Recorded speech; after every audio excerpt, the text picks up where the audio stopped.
Tak, dievčatá, máme to nejak vyše 2:13 a niečo. Môžeme si opísať tie vaše úseky, takže začína Ema Karhanová, ona nám tu hádzala diskom.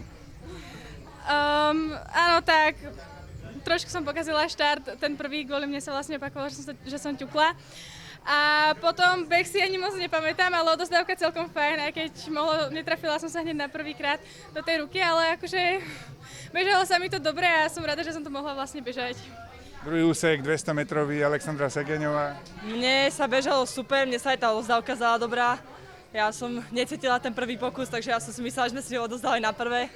A bežalo sa mi super, nejaké baby som tam dotiahla, trošku do zakruty a aj druhú odozdávku sme mali fajn. Vyšlo nám to celkom.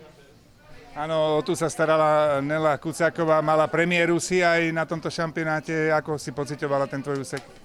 Za mňa to bolo dobré, na to, koľko som teda trénovala túto sezónu.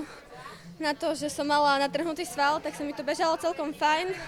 Až do konca ani som nemala nejaké zahmlenie, takže ja si myslím, že fajn. Medzi nami tiež odovzdávka prebehla úplne v pohode. A vlastne hodnotím to asi pozitívne. Mohlo byť lepšie, ale nebolo to zlé. No a najväčšiu porciu na záver Nina Bero. Áno, no. A ja si na začiatok na tej odovzdávke si myslím, že to bolo úplne v pohode. Na prvú sme si to odovzdali, tak to nie je až taká náročná.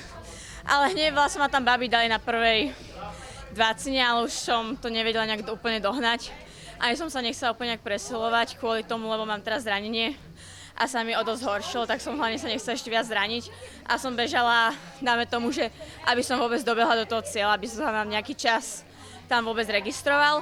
A som prekvapená, že teda máme akože najlepší čas za tento rok, čo ešte bežali, takže to som vlastne rada, že sme to zvládli a máme ten seasonal best.